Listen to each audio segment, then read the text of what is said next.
and welcome to this edition of Hidden History, Stories from the Secret City. I'm Keith McDaniel, along with my co-host Ray Smith. And Ray, we're back.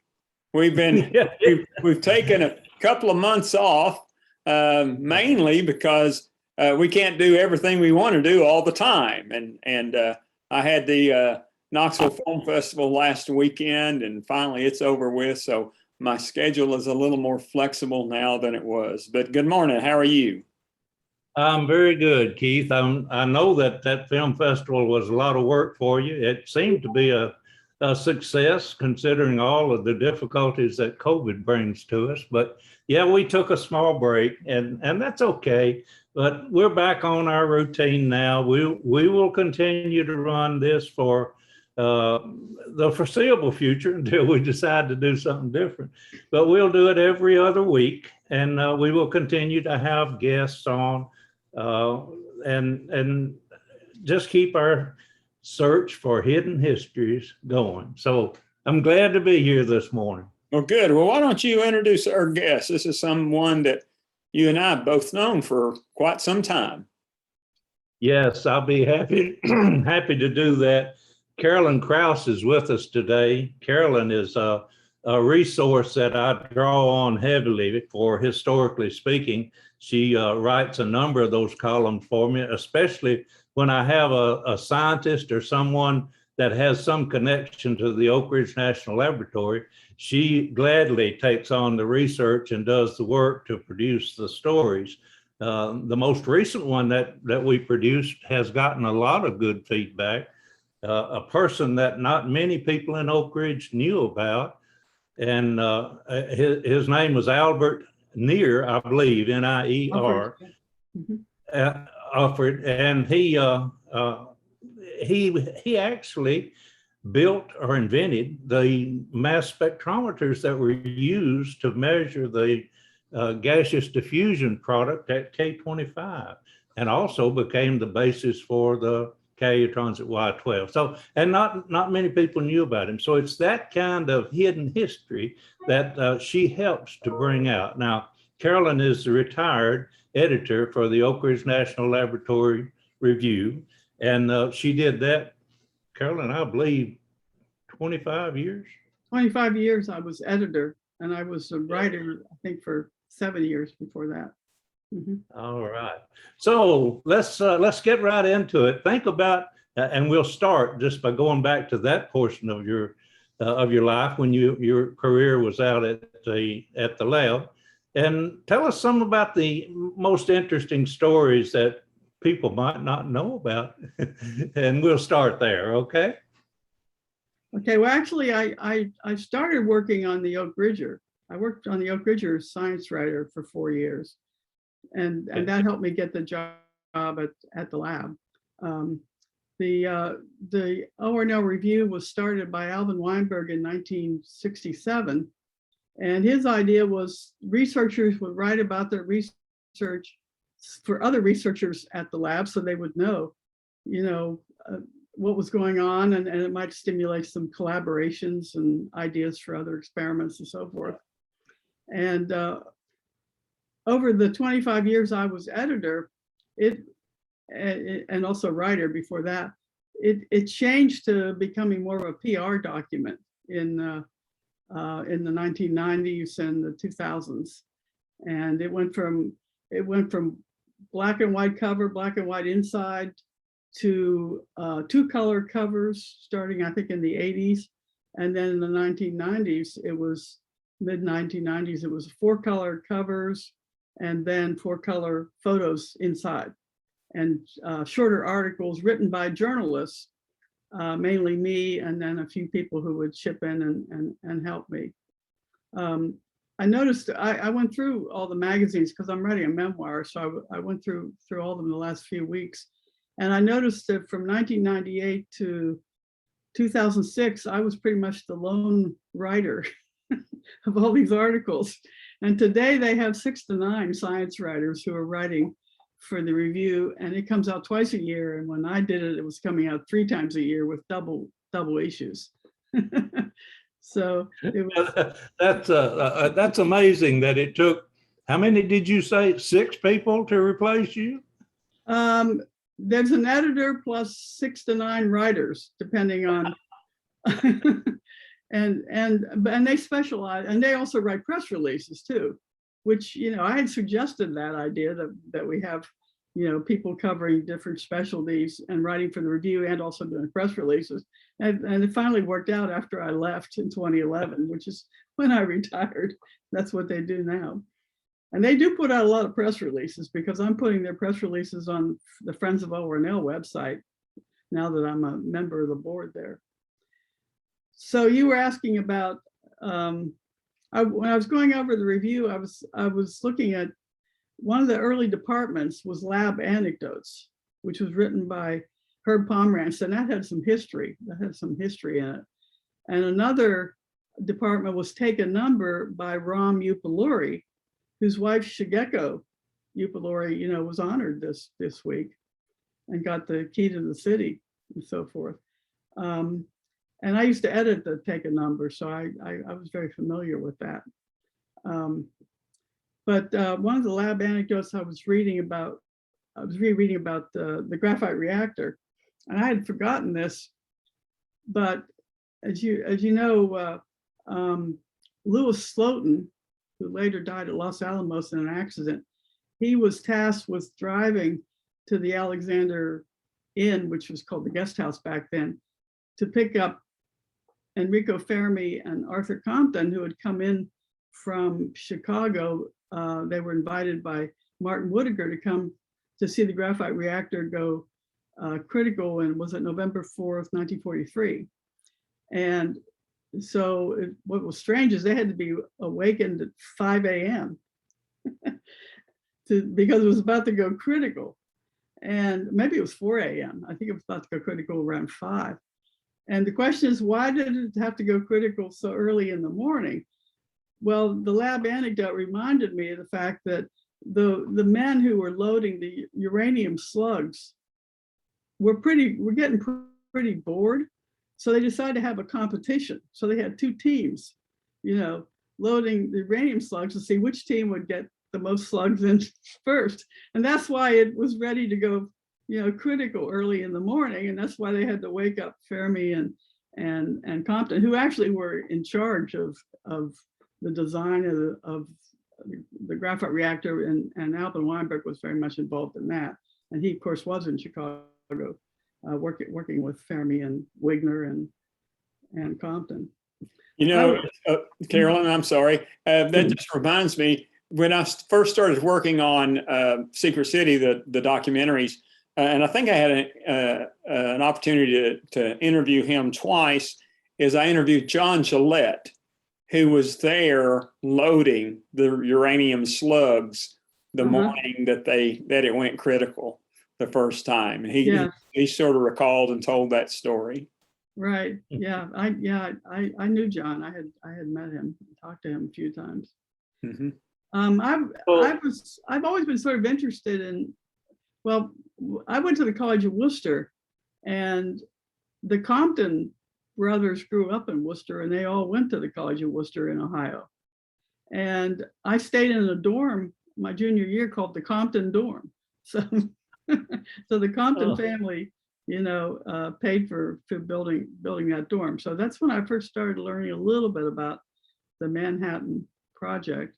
And then I went to Northwestern and got a master's degree in journalism. And we got to visit Argonne National Lab as a field trip, because I was taking science writing courses there. And Argonne is where I learned the difference between a reactor and an accelerator. So I didn't really know much about that, but that really stuck with me, and it really made me interested in science and national labs. And then when I came to Oak Ridge, my husband got a job at the lab as an atomic physicist. I became the science writer for the Oak Ridger for 4 years. So, and I work with Dick Smizer, you know, who's famous for getting Nixon to say, "I am not a crook." So, that's correct. Yeah. That is correct. He was. Right. famous for that. Let me talk just a bit about Louis Slotton. There's another piece of history tied to the lab regarding him. Yes. You mentioned him, and of course he did die as a result of the tickling the tail of the dragon experiment out at Los Alamos, Right. where he actually had a half a shell of plutonium and with a screwdriver, and his screwdriver slipped when he was Right. letting it get down to see how close he could get it to critical, and he reached over and pulled it off, but it actually got enough radiation to kill him. But prior to that, do you know the story about him going into the water tanks at Graphite reactor. ORNL? Yeah. Can you tell us that? I think I wrote about that for you, actually. Yes. Yeah, because they didn't want to shut the reactor down for and they had to hold up doing that for a day or two, but he couldn't wait to look at his experiment had a problem or something at the bottom of this pool of water. So he just took his clothes off except for his shorts and dove into the water to fix something and then came out, and Carl Morgan was very upset about that, and he didn't have a badge on or anything, so they had no way of a dosimeter, so they had no way of knowing what his exposure was. He deliberately took his dosimeter off before he went in the water. Right. And Carl Morgan was the person, if I have this correct now, I think that is essentially the originator of the health physics discipline of measuring radioactivity. Yeah, well, he went to he was in Chicago, and I think and Ernie Wallen was there, and it kind of originated at the metallurgical laboratory in Chicago, the health physics profession, because he went there as a physicist, and he said, well, what is health physics? And then he ended up becoming a health physicist. It was a brand new field. And then he became head of the health physics division at the labs. So he pretty much spearheaded the health physics. You know, it's being the film guy, you know, I guess I need to make note that those that have seen the motion picture Fat Man and Little Boy, where Paul Newman, I believe Paul Newman played General Groves. That incident in Los Alamos where he was tickling the tail of the dragon is portrayed in that movie, and I think John Cusack played the character that was exposed, and so that was obviously a true event that happened, and they portrayed that in the movie, even though there wasn't a whole lot of else in that movie that was accurate, but that's okay. So yeah, that is kind of a famous story. But it happened after the Manhattan Project, though. I think it was 46 to 47. Yeah. It did. It was after the project, I believe. Yeah, it was. Yeah, it was. Now the building where that took place, I've been in that building at Los Alamos, and it's now designated as a part of the Manhattan Project National Historical Park. So that tickling the tail of the dragon is going to live on in history because of the significance of what happened there. Yeah. So, Carolyn, what have you got in mind for possible historically speaking stories? Have you got anything you're looking at now that we might give just a brief? Yeah, have you ever done anything on the J. Robert Oppenheimer's influence on Oak Ridge?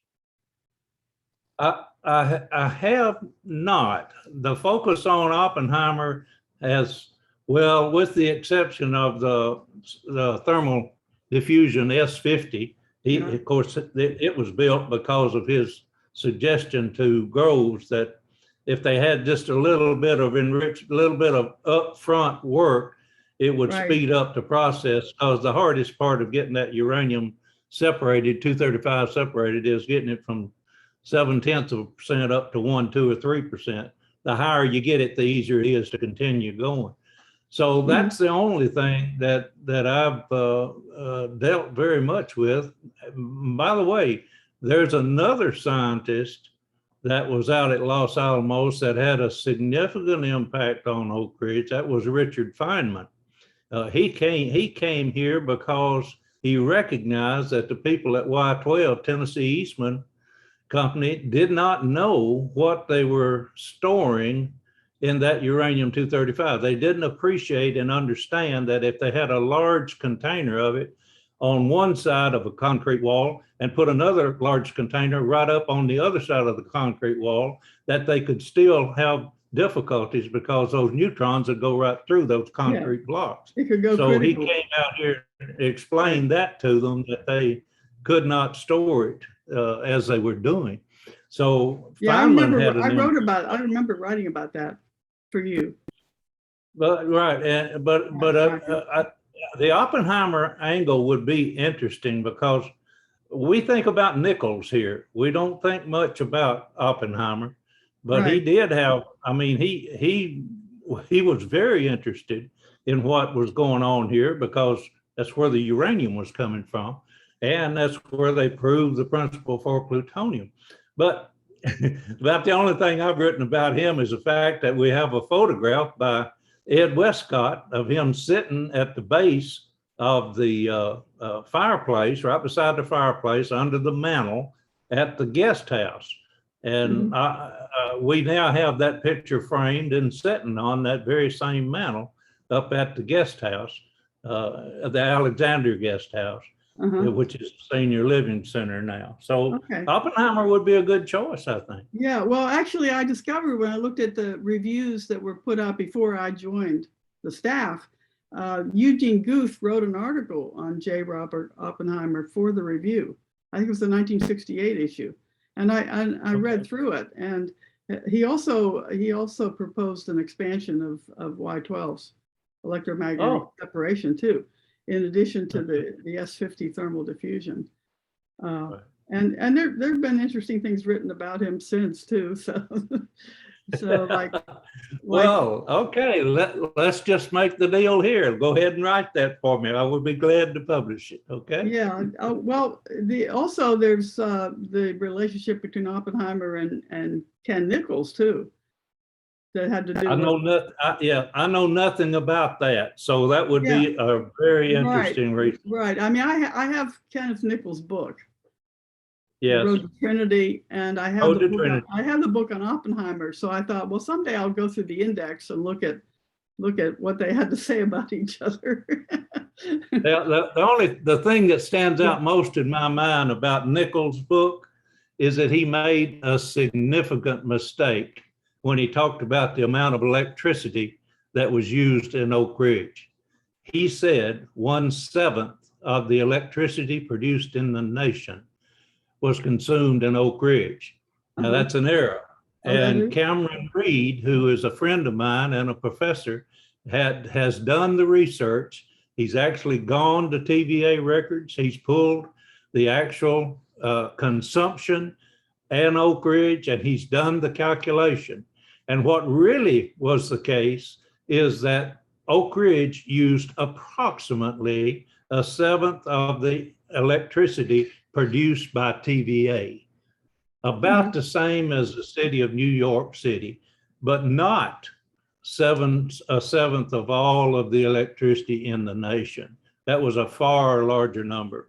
And that mistake has been promulgated by people who don't know any better and just think, oh, I got a quote from Nichols, I can use that. And I've struggled with it, even in the historical signs that we're putting around Oak Ridge.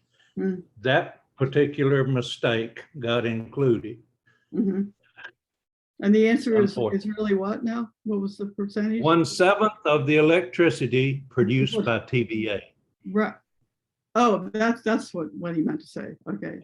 That's what he meant. Instead of the nation.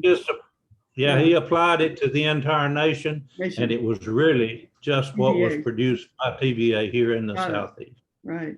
right. Yeah. Didn't know that. That's Yeah. good. So we've got a couple of assignments for you there. I really like to have you working in the background and knowing that we've got things coming. You know, deadlines keep popping up here, and between you and Benita Albert and others who write for Historically Speaking, it's a pleasure to be able to know that, you know, I've got somebody else working on this too. So, Right. you know, we've been doing that a long time now. Yeah, We've you got a have. lot of stories out. Yeah, and I've got an index that's out there. We put them all out on an archive, and it's kind of interesting. Sometimes I'll Google a subject, and when it comes up, I think, oh, that's pretty good. I wonder who wrote that. I'll check it, and it'll be Carolyn Krause wrote it in Historically Speaking. Well, I enjoy doing it. Carolyn, what are some of the most interesting or some of the most interesting stories that you did when you were with the review? I mean, some, you know, 2 or 3 that really just pop out. Well, I did toward the end. I wrote about the discovery of sort of the discovery of RNA that was done at the lab, but he didn't get credit for it, and he didn't get a Nobel Prize for it. So, yeah, and we wrote a little about that in Historically Speaking when COVID came out. Is that correct? Right. Am I making the right connection? That's right. That's right.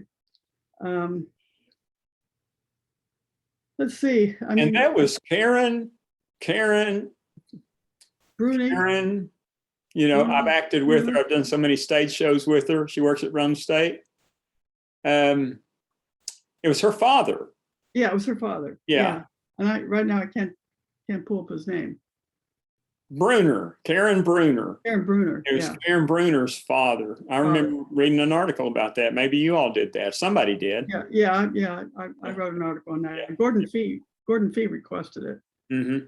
Because he was a Penn State graduate, and he got an award there, and the fees were with him when he got the award. Oh, okay. Distinguished alumnus or something like that. Yeah. So what were some of the other ones that you just kind of stand out to you? Golly. Well, the first one that I wrote was, and that was in 1975, was called the Ice Bin Comet. And at that time, Eugene O'Neill's play, The Iceman Comet, was on Broadway. Mm-hmm. So it was about Harry Fisher's idea of having a house where the heat pump pulls, having a heat pump associated with a tank of water, and you pull the heat from the tank of water. It could be a swimming pool too, and then by summertime it's full of ice because you pull all the heat from it, and then you have these tubes of alcohol running through the ice, and that's your air conditioning. Oh, so it was supposed to be an energy saving thing, and they went so far as to actually build a demonstration house in Alcoa 2 or 3 years later. mm-hmm. And you know, VIPs visited it and that sort of thing. But I think in the end it proved to be impractical. So, Yeah. But it was the rage, and that was the first article I ever wrote, and that was in 1975 when I joined the lab. You know, and there's a long history of those kinds of things, you know, at the lab. I mean, there's been all kinds of innovative and interesting experiments and inventions that were made that maybe just didn't pan out to be practical. Right. Well, the lab, I think, has won more R&D 100 awards from the Research and Development magazine. It's called R&D 100 awards for their many innovations, but so many of them were too expensive, and that's why they were never commercialized and produced as products, because it ended up being they couldn't compete with other products. They were too expensive. I've often wondered if a UT student would someday maybe do a thesis on that very topic. Yeah. Innovations that made it and innovations that didn't make it and why. But a lot of it, I think, has to do with economics. Yeah.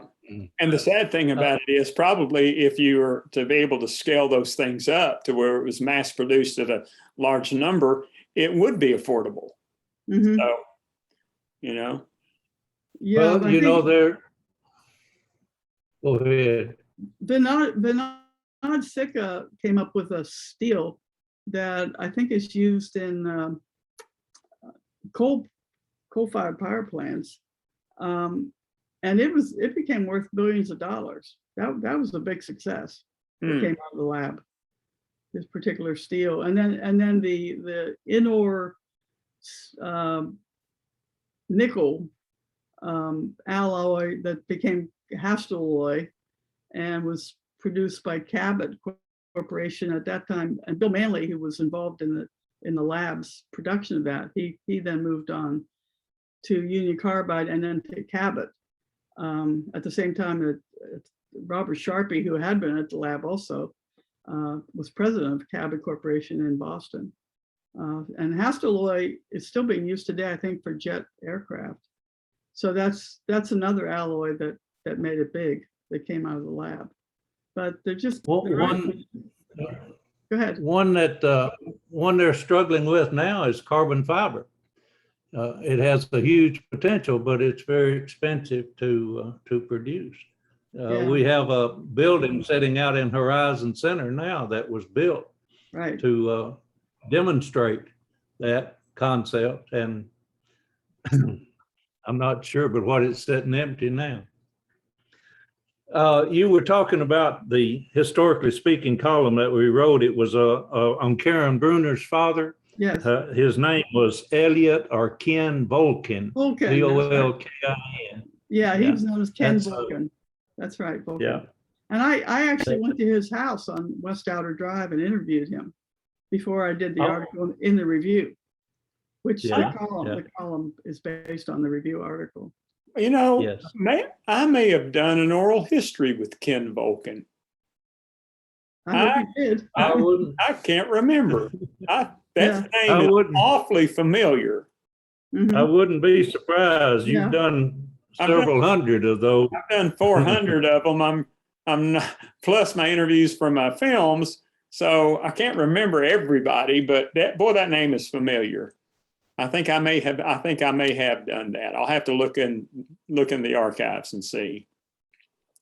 But you know, you were talking about Bill Manley a while ago, and I think we ought to Ray, we ought to do a show to talk a little bit about Bill Manley. There's a great story about Bill Manley. He was, really involved in Oak Ridge and did a lot of things while he was here. But apparently, at some point, he was looking for a piece of property on the lake to build a house. Mm-hmm. And the story goes that he found this property from this fellow that owned these two lots on the lake down, I think, south of Kingston, probably Watts Bar. And he asked the fellow if he would consider selling them. And the guy was like, "No, I'm not interested." He says, I'm keeping those. And he said, he says, "Would you mind if I came down and looked at it?"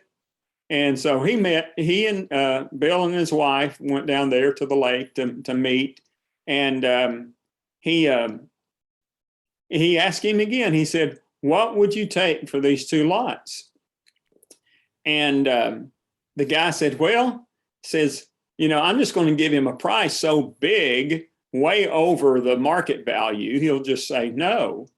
And so he did. He gave him a number, and Bill turned to his wife and said, "Write him a check, mother." And apparently he bought that property and I think built a house down there. Yeah, down there on the lake. I wrote about that for Ray. Uh-huh. And he had many parties down there. Yeah. And he had a museum with old stuff that metallurgists, old type of antique equipment used by metallurgists. He had a little museum there that everybody liked to visit, and he had pig roasts and all kinds of stuff. Wow. Yeah. So I Well, actually quoted somebody who went to one of his parties, Gene Ice, and his wife went to his parties and wrote about them. So, Well, yeah, Keith, there's artwork in Rome State in the Coffee McNally building on the second floor. It's Oriental work, Oriental art. It's very good, and it was donated by the Manleys. Yeah. well, put that on the list, Keith. We could actually do a historic or a hidden history interview for him. Speaking of interviews, I've got Nick Field. Bernard Sick is one you should talk to. Who? Bernard Sicca, who Oh, I okay. just mentioned, who came up with that steel. He knew Bill Manley. Okay, great. Yeah, and I quoted him Okay. in that article. Ray, what were you saying? Yeah, I was saying, talking about who we're going to interview, I've been talking with Nick Fielder, who was the Tennessee State archaeologist for a number of years, and also worked at the Tennessee State Museum. And he's interested in being interviewed. So Good. I'm trying to line him up for our next opportunity that we have. I think it'll be on October the 9th. And I'm trying to get him set up for that. But we need to build our schedule back and get people lined up that we want on here. So I think that'd be good to do, to Yep. do what Carolyn suggests. Okay. Carolyn, any other thoughts you want to share with us before we wrap this one up? Well, you asked me, my review experience is, I did meet a lot of famous people, or I got a chance to interview Alvin Weinberg several times, and I wrote about him a few times for the review, also for you, Ray. And yeah, I also had some interesting people working with me as associate editor, like John Jefferson, for example, who John Jefferson later interacted with Dr. Bill Bass. I wrote a book about a nonfiction book, and then wrote a number of crime novels with Bill Bass, which were authored by Jefferson Bass, as you remember. And John, yes, actually, John's relationship, I believe, with Dr. Bass is John produced the first documentary about the Body Farm, and that's how they got to know each other.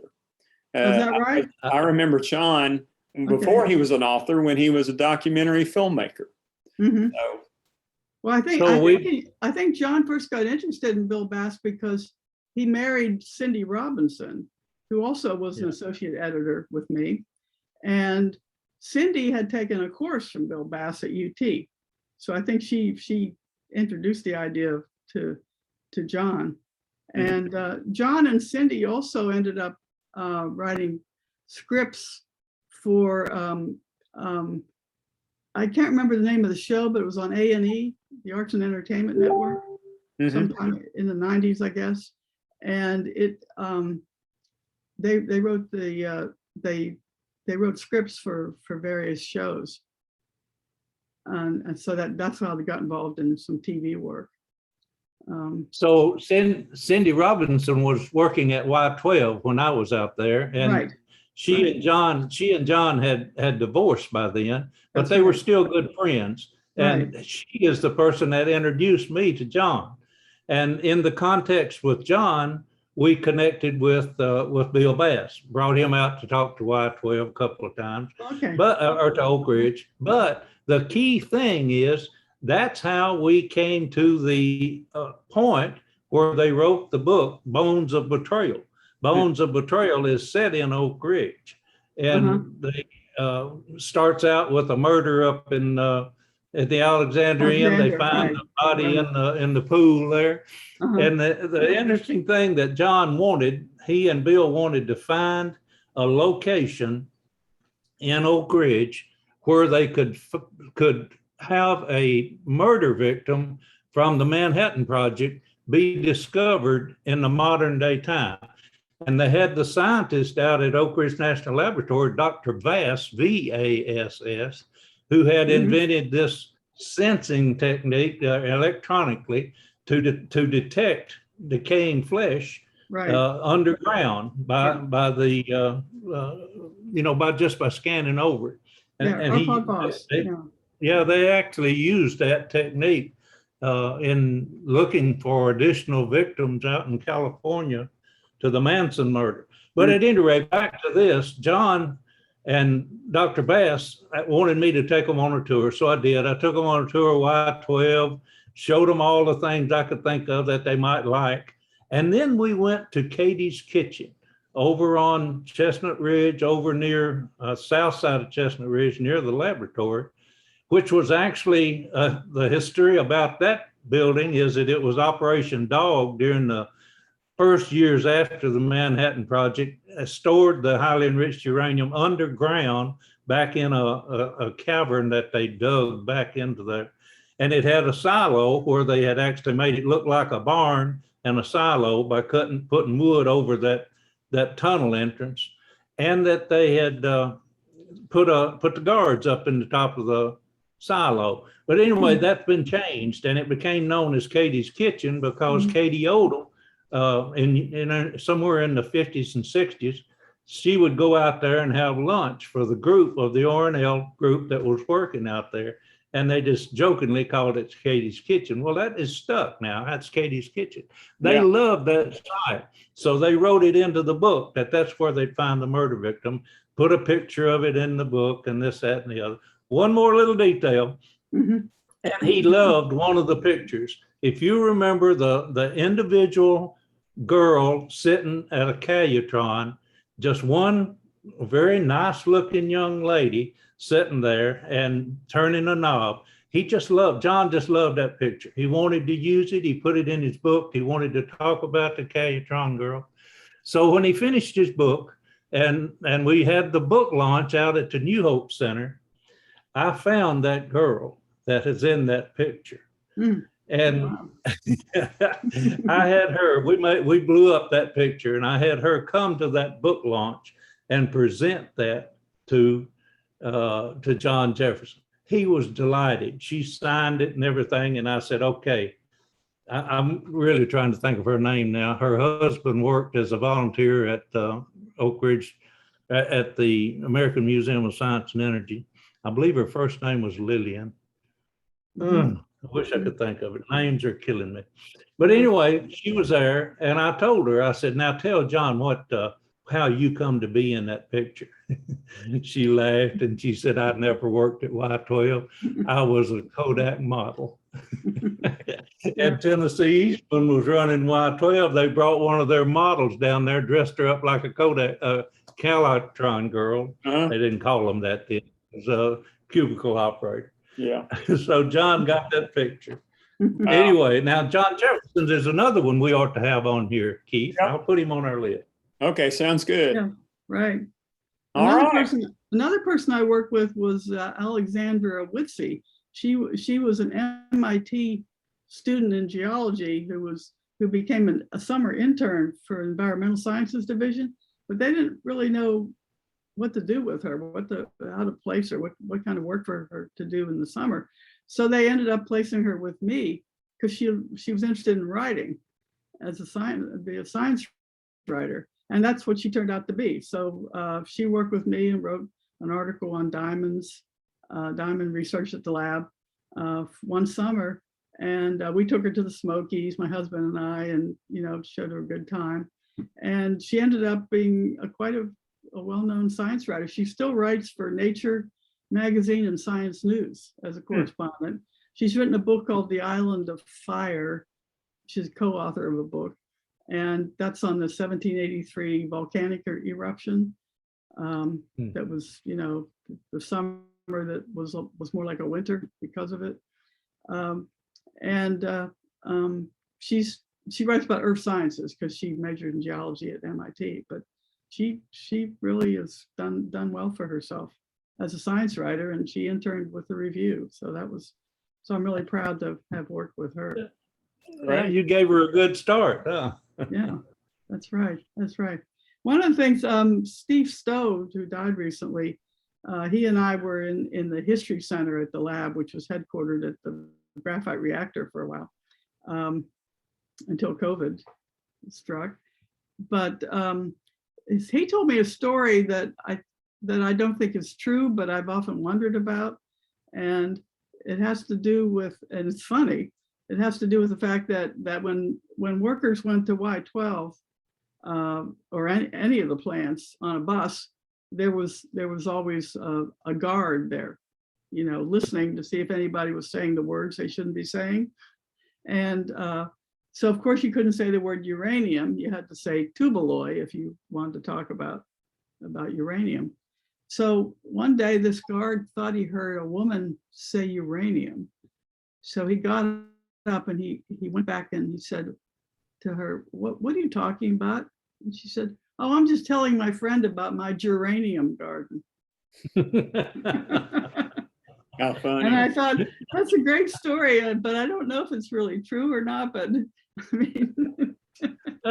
I think that one's good enough to keep going so we can continue to tell it. Yeah. And oh, by the way, Yeah. Steve Stowe is the person who coined the term Calutron girl. When Right. Gladys Owens came back, when she came back to Oak Ridge, she worked here from January till August 1945, came back in 2004, saw her picture, the Calutron girl picture, one that everybody recognized that Ed Westcott made. She saw that on the wall. It was a huge mural at the old museum on Tulane Avenue when it was located there. And she told Steve Stowe, said, this is me, I'm in that picture.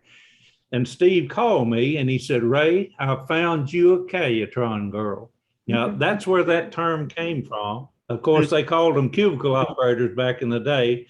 But after we started talking about Calutron girls, that has taken over. That's what they are now. They're Calutron girls, all because of Steve Stowe. Yeah. One time, Bill Cabbage worked with me from time to time as writing for the review. And one time he said to me when he's editor of Lab News, he said, I would love to interview Alvin Weinberg, and I know you know him. Could you set up something for the two of us to interview him? So I did, and it was in his house, and it was after he had had surgery. And so it was a very good interview, and it ran in Lab News, and I think I ran part of it in the review. But while we were there, he played the piano for us. And he also said, you want to see my scar from my surgery? So he pulled up his shirt and he showed us his scar. And that was very memorable because that was years ago and I still remember it. All right. Well, Ray, Carolyn, thank you so much for being on our little podcast, our webcast. We really appreciate it. Good to see you again, Keith and Ray. Good to see you too. And Ray, you'll have something set up for us and for in a couple of weeks, won't you? Yep, we will. Hopefully we'll have Nick Fielder on here, and he has an interest in Oak Ridge that we can I think we can talk about with him. He's an artist too. He has a drawing of the Solway Bridge that's really good. He has one of Robert Oppenheimer that, interestingly enough, he has his pork pie hat on him, but he puts mushroom clouds in his eyes as a reflection. Nick is a character. Yeah, we'll enjoy talking to Nick, and I look forward to that. And I'll also reach out to John Jefferson. He and I are still in contact, and we'll line him up to talk about it. And you come up with anyone you want me to add, just let me know, okay? All right. Sounds great. All right, folks, thanks for watching, and we'll be back in a couple of weeks.